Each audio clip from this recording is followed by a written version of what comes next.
Welcome to the Mobile Tech in Kannada channel. Here you can find videos about tech-related apps and updates on social media platforms. Subscribe to this channel for more information. Share our videos with your family and turn on notifications so you never miss an upload. You can also join our WhatsApp and Telegram groups for more information. Mobile tech in Kannada YouTube channel ಅನ್ನು subscribe ಮಾಡಿ, share ಮಾಡಿ ಮತ್ತು like ಮಾಡಿ. ನಿಮ್ಮ ಅನಿಸಿಕೆ ಮತ್ತು ಅಭಿಪ್ರಾಯಗಳನ್ನು comment ಮೂಲಕ ತಿಳಿಸಿ ಮತ್ತು ಇನ್ನೂ ಹೆಚ್ಚಿನ ವಿಡಿಯೋಗಳಿಗಾಗಿ ಈ ಚಾನೆಲ್ ಅನ್ನು ತಮ್ಮ ಸ್ನೇಹಿತರೊಂದಿಗೆ ಮತ್ತು ಫ್ಯಾಮಿಲಿಯೊಂದಿಗೆ ಹಂಚಿಕೊಳ್ಳಿ. ಧನ್ಯವಾದಗಳು. ಇನ್ ಕನ್ನಡದ ಎಲ್ಲ ವೀಕ್ಷಕರಿಗೂ ಸ್ವಾಗತ. ಇವತ್ತು ಸಂಡೇ, ತುಂಬ ಎಲ್ಲರೂ ಹ್ಯಾಪಿ ಮಾಡಲಿರ್ತೀರಿ. ಸೊ ಇವತ್ತು ನಾನು ನಿಮ್ಮ ಮುಂದೆ ಜಿ-ಶೋನ ಕ್ಲಾಸ್ 14 ಮಾಡೋಕ್ಕೆ ಬಂದಿದ್ದೀನಿ. ಅದರಲ್ಲಿ ನೋಟಿಫಿಕೇಷನ್ ರೀಡಿಂಗ್ ಸೆಟ್ಟಿಂಗ್ ಅದರಲ್ಲಿ ಏನೇನಿದೆ ಅಂತ ತೋರ್ಸೋಕ್ಕೆ ಬಂದಿದ್ದೀನಿ. ಇವತ್ತು ಜಿ-ಶೋ ಓಪನ್ ಮಾಡ್ತೀನಿ. Left right swipe down, sorry swipe down and right, left right ಅಲ್ಲ. ಅಲ್ಲಿವರೆಗೂ ನಮ್ಮ ಚಾನಲ್ನ ಇಷ್ಟ ಆಗಿದ್ರೆ ಲೈಕ್ ಮಾಡಿ ಮತ್ತು ಕಮೆಂಟ್ ಮಾಡಿ, ಶೇರ್, ಸಬ್ಸ್ಕ್ರೈಬ್ ಮಾಡಿ.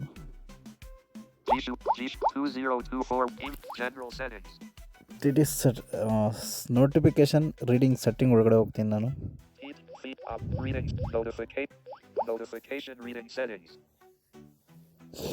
ನೋಟಿಫಿಕೇಶನ್ ರೀಡಿಂಗ್ ಸೆಟ್ಟಿಂಗ್ ಇದರೊಳಗಡೆ ಇದ್ದೇನೆ. ಸೆಟ್ಟಿಂಗ್ ಇದು ಇದರಲ್ಲೂ ಒಂದಷ್ಟು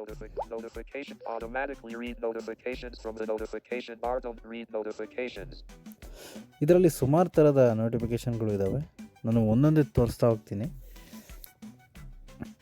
ಯಾಕೆ ಫಸ್ಟು ನಾನು ಎಷ್ಟು ಆಪ್ಷನ್ ಇದ್ದಾವೆ ಅಂತ ನೋಡೋಣ. ಒಂದು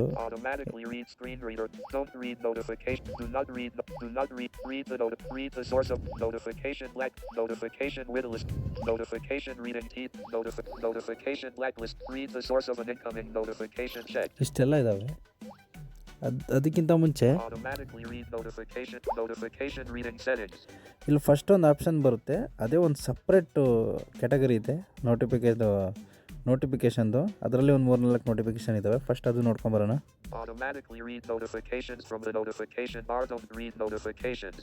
ನೋಡಿ ಫ್ರೆಂಡ್ಸ್, ಇದೆ ಎಲ್ಲರಿಗೂ ಇಷ್ಟ ಆಗುವಂಥ ಒಂದು ನೋಟಿಫಿಕೇಷನ್. ನೋಡೋಣ ಇದರಲ್ಲಿ ಏನೇನಿದೆ ಅಂತ.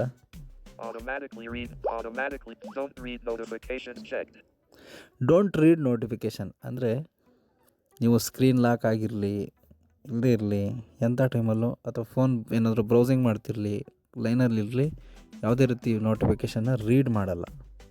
ನೋಟಿಫಿಕೇಷನ್ ಅಂದರೆ ಗೊತ್ತಿರುತ್ತೆ, ವಾಟ್ಸಪ್ಪಲ್ಲಿ, ಯೂಟ್ಯೂಬ್ ಎಲ್ಲೇ ಬರಲಿ ನೋಟಿಫಿಕೇಷನ್ ರೀಡ್ ಮಾಡಲ್ಲ. ನೆಕ್ಸ್ಟು ಸ್ವೈಪ್ ಮಾಡ್ತೀನಿ. ಈ ಆಪ್ಷನ್ ಬಗ್ಗೆ ಹೇಳ್ಕೊಟ್ಟಿದ್ದೀನಿ ನಿಮಗೆ. ಓನ್ಲಿ ವೈಲ್ ಸ್ಕ್ರೀನಿಂಗ್ ಅನ್ಲಾಕ್ ಅಂದರೆ ಸ್ಕ್ರೀನ್ ಅನ್ಲಾಕ್ ಆಗಿದ್ದಾಗ, ಈಗ ನನ್ನ ಫೋನ್ ನಾನು ಬ್ರೌಸಿಂಗ್ ಮಾಡ್ತಾ ಇದ್ದೀನಿ, ಈಗ ಫೋನ್ ರನ್ನಿಂಗಲ್ಲಿದೆ, ಇಂಥ ಟೈಮಲ್ಲಿ ನೋಟಿಫಿಕೇಷನ್ಗಳು ರೀಡ್ ಮಾಡುತ್ತೆ. ಈ ಆಪ್ಷನ್ ಚೆಕ್ ಆಗಿದ್ರೆ ನೋಡಿ, ಅದರಲ್ಲಿದೆ ಓನ್ಲಿ ಸ್ಕ್ರೀನ್ ಅನ್ಲಾಕ್ ಅಂತ ಚೆಕ್ ಅಂದರೆ ಸ್ಕ್ರೀನ್ ಅನ್ಲಾಕ್ ಆಗಿದ್ದಾಗ ಚೆಕ್ ಮಾಡಿಕೊಂಡ್ರೆ ಬರೀ ಸ್ಕ್ರೀನ್ ಅನ್ಲಾಕ್ ಆಗಿದ್ದಾಗ ಮಾತ್ರ ನೋಟಿಫಿಕೇಷನ್ ರೀಡ್ ಮಾಡ್ತವೆ, ಆಫ್ ಇದ್ದಾಗ ಮಾಡಲ್ಲ. ನೆಕ್ಸ್ಟ್ ನೋಡ್ತೀನಿ. ನೋಡಿ ಫ್ರೆಂಡ್ಸ್, ಇದು ಉಲ್ಟಾ. ಈ ಆಪ್ಷನ್ನು ಸ್ಕ್ರೀನ್ ಅನ್ಲಾಕ್ ಆಗಿದ್ದಾಗ ನೋಟಿಫಿಕೇಷನ್ ರೀಡ್ ಮಾಡುತ್ತೆ. ಈ ಆಪ್ಷನ್ ಏನಿದೆ, only while screening lock, screen lock ಇದ್ದಾಗ ಮಾತ್ರ ಫೋನ್ ನೋಟಿಫಿಕೇಷನ್ ರೀಡ್ ಮಾಡುತ್ತೆ. ಸ್ಕ್ರೀನ್ ಅನ್ಲಾಕ್ ಇದ್ದಾಗ ಬ್ರೌಸಿಂಗ್ ಮಾಡ್ತಿರೋ ಟೈಮಲ್ಲಿ ರೀಡ್ ಮಾಡಲ್ಲ. ನೆಕ್ಸ್ಟ್ ನೋಡ್ತೀನಿ. ಈ ಆಪ್ಷನ್ ಏನಿದೆ ಲಾಸ್ಟ್ನೇದು, ನೀವು ಸ್ಕ್ರೀನ್ ಲಾಕ್ ಆಗಿದ್ದಾಗ, ಅನ್ಲಾಕ್ ಆಗಿದ್ದಾಗ ಎಲ್ಲ ಟೈಮಲ್ಲೂ ರೀಡ್ ಮಾಡುತ್ತೆ. ಈ ಆಪ್ಷನ್ಸ್ ಬಗ್ಗೆ ನಿಮಗೆ ಗೊತ್ತಾಗಿದೆ ಅಂದ್ಕೊಳ್ತೀನಿ. ನಾನು ಬ್ಯಾಕ್ ಬರ್ತೀನಿ.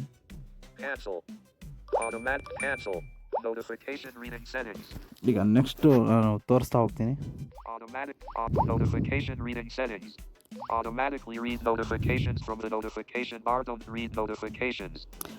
ಇದರಲ್ಲಿ ಎಲ್ಲ ನಾನು ತೋರಿಸ್ಕೊಟ್ಟಿದ್ದೀನಿ. ಇದರಲ್ಲಿ ನಿಮ್ಗೆ ಯಾವ್ದು ಬೇಕು ಇಟ್ಕೋಬೋದು. ನೆಕ್ಸ್ಟ್ ನೋಡ್ತೀನಿ. ಈಗ ಫ್ರೆಂಡ್ಸ್, ಈ ಆಪ್ಷನ್ ಚೆಕ್ ಆಗಿದ್ರೆ ಏನಾಗುತ್ತೆ,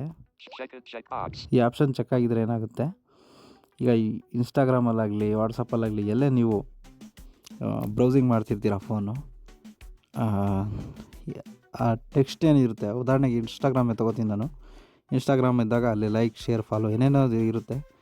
ಅದನ್ನು ಆಟೋಮೆಟಿಕ್ಲಿ ಟಾಕ್ ಬ್ಯಾಕ್ ರೀಡ್ ಮಾಡೋಕ್ಕೆ ಶುರು ಮಾಡುತ್ತೆ ಈ ಆಪ್ಷನ್ ಚೆಕ್ ಆಗಿದ್ರೆ. ಇದನ್ನು ಅನ್ಚೆಕ್ ಮಾಡ್ಕೋತೀರಾ ನಿಮಗೆ ಬಿಟ್ಟಿದ್ದು.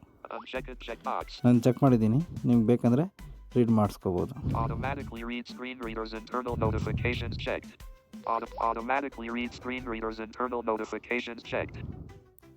Automatically read screen readers internal notifications checked.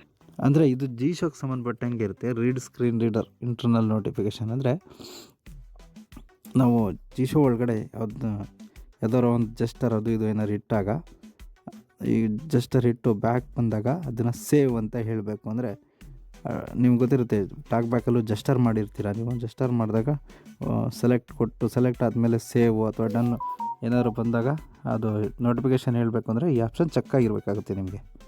Automatically read screen readers internal notifications checked. ಇದನ್ನು ಚೆಕ್ ಮಾಡಿಟ್ಕೊಳ್ಳಿ. ನಾನು ನೆಕ್ಸ್ಟ್ ಸ್ವೈಪ್ ಮಾಡ್ತೀನಿ. Don't read notifications automatically while the finger is on the screen unchecked. Friends, ಈ ಆಪ್ಷನ್ನ ವಿಶೇಷತೆ ಏನಂದರೆ Don't read notifications automatically while the finger is on the screen unchecked. ನೀವು browsing ಮಾಡ್ತಿರ್ತೀರ phone, ಆವಾಗ ಯಾವುದೇ notification ಬಂದರೂ automatically stop ಆಗಬೇಕು. Don't read notifications automatically while the finger is on the screen unchecked. ನೋಡಿ, ಕೇಳಿಸ್ಕೊಳ್ಳಿ, ಅದರಲ್ಲಿದೆ. ಈ ಆಪ್ಷನ್ ಚೆಕ್ ಆಗಿದ್ರೆ ನೀವು ಬ್ರೌಸಿಂಗ್ ಮಾಡ್ತಿರೋ ಟೈಮಲ್ಲಿ ಯಾವುದೇ ನೋಟಿಫಿಕೇಷನ್ ಬಂದರೂ ಆಟೋಮೆಟಿಕ್ಲಿ ಸ್ಟಾಪ್ ಮಾಡ್ಕೊಳ್ಳುತ್ತೆ, ಈ ಪ್ರಾಕ್ಸಿಮಿಟಿ ಸೆನ್ಸಾರ್ ಥರ. ನೆಕ್ಸ್ಟ್ ನೋಡ್ತೀನಿ ನಾನು. Do not read notifications automatically during calls unchecked. ನೀವು ಫೋನ್ ಕಾಲಲ್ಲಿದ್ದಾಗ, Do not read notifications automatically during calls unchecked. ನೀವು ಫೋನ್ ಕಾಲಲ್ಲಿದ್ದಾಗ ಯಾವುದೇ ನೋಟಿಫಿಕೇಷನ್ಸ್ ಬಂದು ನಿಮಗೆ ಇರಿಟೇಷನ್ ಮಾಡಬಾರ್ದು, ಯಾವುದೇ ನೋಟಿಫಿಕೇಷನ್ಗಳನ್ನ ರೀಡ್ ಮಾಡಬಾರ್ದು. ಹಾಗಿದ್ರೆ ಈ ಆಪ್ಷನ್ ಚೆಕ್ ಮಾಡಿ ಇಟ್ಕೊಳ್ಳಿ ನೀವು. Do not read notifications automatically when reading mode or automatic browsing is used unchecked. ಈ G-Shock ಒಳಗಡೆ Do not read notifications automatically when reading mode or automatic browsing is used unchecked. G-Shock ಒಳಗಡೆ browsing mode ಮತ್ತು reading mode ಅಂತ ಎರಡು browsing ಮೋಡ್ಗಳಿದ್ದಾವೆ. ಆ reading ಮೋಡಲ್ಲಿ read ಮಾಡ್ತಿರೋವಂಥ ಸಂದರ್ಭದಲ್ಲಿ ಯಾವುದೇ ರೀತಿ ನೋಟಿಫಿಕೇಷನ್ಗಳು ಬಂದು ನಿಮಗೆ ತೊಂದರೆ ಕೊಡಬಾರ್ದು ಅಂದರೆ ಈ ನೋಟಿಫಿಕೇಷನ್ ಚೆಕ್ ಮಾಡ್ಕೋಬೇಕಾಗುತ್ತೆ. ರೀಡಿಂಗ್ ಮೋಡ್ ಬಗ್ಗೆ ನಾನು ನೆಕ್ಸ್ಟ್ ಇದರಲ್ಲಿ ಟ್ಯುಟೋರಿಯಲ್ಗಳಲ್ಲಿ ತಿಳಿಸ್ಕೊಡ್ತೀನಿ. Read the notification summary only unchecked. Read the notification summary ಅಂದರೆ ಏನಿಲ್ಲ, ಒಂದು ಗ್ರೂಪ್ ಅಂತ ಅರ್ಥ. ಗ್ರೂಪ್ ನೋಟಿಫಿಕೇಷನ್ ಗ್ರೂಪ್ಸ್ ಏನಿದೆ ಒಟ್ಟಿಗೆ ಬಂದು ನೋಟಿಫಿಕೇಷನ್ಗಳನ್ನ ರೀಡ್ ಮಾಡಬೇಕು, ನಿಮಗೆ ಅನೌನ್ಸ್ ಮಾಡಬೇಕು ಅಂದರೆ ಈ ಆಪ್ಷನ್ನ ಚೆಕ್ ಮಾಡಿ ಇಟ್ಕೋಬೇಕಾಗುತ್ತೆ ನೀವು. Read the source of an incoming notification checked. Read the sources incoming call. Read the source of an incoming notification checked. Incoming ಅಂದರೆ ಏನಿಲ್ಲ, ನಿಮಗೆ ಕಾಲ್ ಮೆಸೇಜ್ ಏನಾದ್ರು ಬಂದಿದ್ದರೆ ಒಂದು ಹಿಸ್ಟ್ರಿ ಥರ ಕ್ರಿಯೇಟ್ ಆಗಿ ತೋರಿಸ್ಬೇಕು ನೀವು. ನಿಮಗೆ ಆಮೇಲೆ ನೋಡ್ಕೊಳ್ಳುವಾಗ ಉದಾಹರಣೆಗೆ ನೀವು ಸ್ವಿಚ್ ಆಫ್ ಮಾಡಿರ್ತೀರ ಅಥವಾ ಫ್ಲೈಟ್ ಮೋಡ್ಗೆ ಹೋಗಿರುತ್ತೆ, ನೆಟ್ವರ್ಕ್ ಇಲ್ಲದೆ ಇರೋಂಥ ಯಾರು ಕಾಲ್ ಮಾಡಿದ್ರೆ ಇದು ತೋರಿಸುತ್ತೆ ಇದರಲ್ಲಿ ಯಾರು ಕಾಲ್ ಮಾಡಿದರೆ ಏನಾಯ್ತು ಅಂತ. ಇದು ಟಾಕ್ ಬ್ಯಾಕಲ್ಲೂ ಇದೆ. Notification blacklist notifications containing read the source of an incoming notification checked. ಇದ್ರ ಬಗ್ಗೆ ನಾನು ತಿಳಿಸ್ಕೊಟ್ಟಿದ್ದೀನಿ. ನೆಕ್ಸ್ಟ್ ಹೋಗ್ತೀನಿ. Notification blacklist notifications containing blacklisted content will never be read even if notification reading is enabled. Friends, ಈ ಆಪ್ಷನ್ನ ಅರ್ಥ ಏನಂದರೆ ಇದ್ರ ಮೇಲೆ ಕ್ಲಿಕ್ ಮಾಡ್ತೀನಿ ನಾನು. Notification new description new. ಈ ನ್ಯೂ ಮೇಲೆ ಕ್ಲಿಕ್ ಮಾಡಿದ್ರೆ choose an free button access add privacy. ಇಲ್ಲಿ ಸುಮಾರು ಅಪ್ಲಿಕೇಶನ್ಸ್ ಸಿಗ್ತವೆ. ಅಂದರೆ ನಿಮ್ಮ ಫೋನಲ್ಲಿ ಇನ್ಸ್ಟಾಲ್ ಆಗಿರುವಂಥ ಅಪ್ಲಿಕೇಶನ್ಸ್, ವಾಟ್ಸಪ್ ಆಗಿರ್ಬೋದು. Android Auto, Android Accessibility Suite. ನೋಡಿ, Android accessibility, Android Easter egg, Android Service, Android Setup, Android Shared Library. ನೋಡಿ ಇಲ್ಲಿ ಸುಮಾರು ವಾಟ್ಸಪ್ಪು, ಯೂಟ್ಯೂಬ್ ಎಲ್ಲ ಸಿಗುತ್ತೆ. ಇದರ ನೋಟಿಫಿಕೇಷನ್ಸ್ ನಿಮಗೆ ಬರಬಾರ್ದು ಅಂದರೆ ಇಲ್ಲಿನ ನೀವು ಲಾಕ್ ಮಾಡ್ಬೋದು. ನೋಟಿಫಿಕೇಷನ್ ಎಷ್ಟೇ ಬಂದರೂ ನಿಮಗೆ ರೀಡ್ ಮಾಡಿ ತೋರಿಸಲ್ಲ, ಒಳಗಡೆ ಹೋಗಿ ನೀವೇ ನೋಡ್ಕೋಬೇಕಾಗುತ್ತೆ. ಇಲ್ಲಿ ಲಾಕ್ ಮಾಡ್ಬೋದು. ಓಕೆ ಫ್ರೆಂಡ್ಸ್, ನಾನು ಇದನ್ನು ಬ್ಯಾಗ್ ಬರ್ತೀನಿ ಇಲ್ಲಿಂದ. ನಿಮ್ಗೆ ಅರ್ಥ ಆಗಿರುತ್ತೆ ಅಂದ್ಕೊಂಡಿದ್ದೀನಿ. ಏನಿಲ್ಲ, ಇದರಲ್ಲಿ ಸೆಲೆಕ್ಟ್ ಮಾಡ್ತೀನಿ ಸುಮ್ಮನೆ.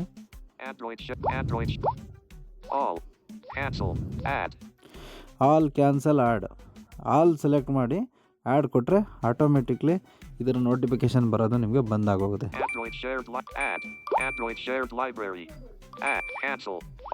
ಕ್ಯಾನ್ಸಲ್ ಕೊಡ್ತೀನಿ ನಾನು.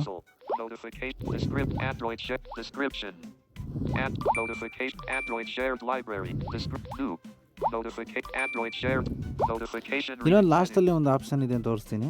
Notification with list. Notifications containing whitelisted content will always be read, even when notification reading is disabled. ಎಲ್ಲ ನೋಟಿಫಿಕೇಷನ್ಗಳನ್ನ ಡಿಸೇಬಲ್ ಮಾಡ್ಬೋದಂತೆ. ನೋಡೋಣ ಹಿಂಗಂತ. New.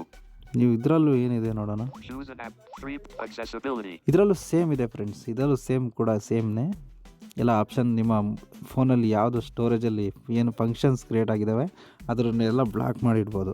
ಅಷ್ಟೇ ಇದರ ಉದ್ದೇಶ. ಬ್ಯಾಕ್ ಬರ್ತೀನಿ ನಾನು.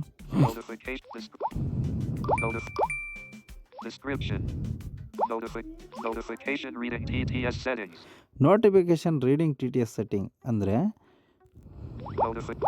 select TTS engine secondary TTS rate Excel TTS rate 50 notification reading TTS settings. ಇದು ಇದರಲ್ಲಿ ಅಂಥ ಮಹತ್ವದ್ದೇನಿಲ್ಲ. ಮುಂಚೆ ನಾನು ತೋರಿಸ್ಕೊಟ್ಟಿದ್ದೀನಿ ನೋಟಿಫಿಕೇಶನ್ ರೀಡಿಂಗ್ ಇಲ್ಲ ಯಾವ ಥರ ಇಟ್ಕೋಬೋದಂತ. ನಿಮ್ಮ ಈಗ ನಾನು ಎಲಕ್ವೆನ್ಸ್ ಯೂಸ್ ಮಾಡ್ತಾಯಿದ್ದೀನಿ. ಎಲಕ್ವೆನ್ಸು ಕನ್ನಡಕ್ಕೆ ಗೂಗಲ್. ಆಮೇಲೆ ನಂತರ ಸ್ಯಾಮ್ಸಂಗ್ TTS ಇದೆ, ಗೂಗಲ್ ಟೆಕ್ಸ್ಟ್ ಸ್ಪೀಚ್ ಇದೆ. ಈ ಸ್ಪೀಕು ತೋರಿಸುತ್ತೆ. ಅದರಲ್ಲಿ ಯಾವ್ದಾರ ಒಂದು ಪರ್ಟಿಕ್ಯುಲರ್ ಆಗಿ TTS ನೋಟಿಫಿಕೇಶನ್ ರೀಡ್ ಮಾಡಿಕೊಡ್ಬೇಕು ನಿಮಗೆ. ಬೇರೆ TTS ಆಟೋ TTS ಬಿಟ್ಟು.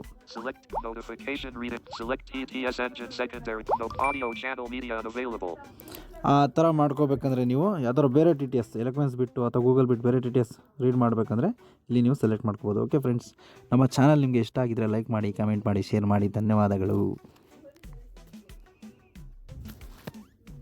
ಸ್ನೇಹಿತರೆ, ನಿಮಗೆ ಈ ವಿಡಿಯೋ ಇಷ್ಟ ಆಗಿದೆ ಎಂದು ನಾವು ಭಾವಿಸಿದ್ದೇವೆ. ಹಾಗಾದರೆ ಮತ್ತೆ ಏಕೆ ತಡ ಮಾಡುತ್ತೀರಾ? ನಿಮ್ಮ ಸ್ನೇಹಿತರಿಗೂ ಶೇರ್ ಮಾಡಿ, ಹಾಗೆ ಲೈಕ್ ಮಾಡಿ. ನಮ್ಮ ಚಾನಲ್ಗೆ ಹೊಸಬರಾಗಿದ್ದಲ್ಲಿ ತಪ್ಪದೆ ಸಬ್ಸ್ಕ್ರೈಬ್ ಮಾಡಿಕೊಳ್ಳಿ. ಹಾಗೆ ನಿಮ್ಮ ಅನಿಸಿಕೆ ಅಭಿಪ್ರಾಯಗಳನ್ನು ಕಾಮೆಂಟ್ ಮೂಲಕ ನಮಗೆ ತಿಳಿಸಿ.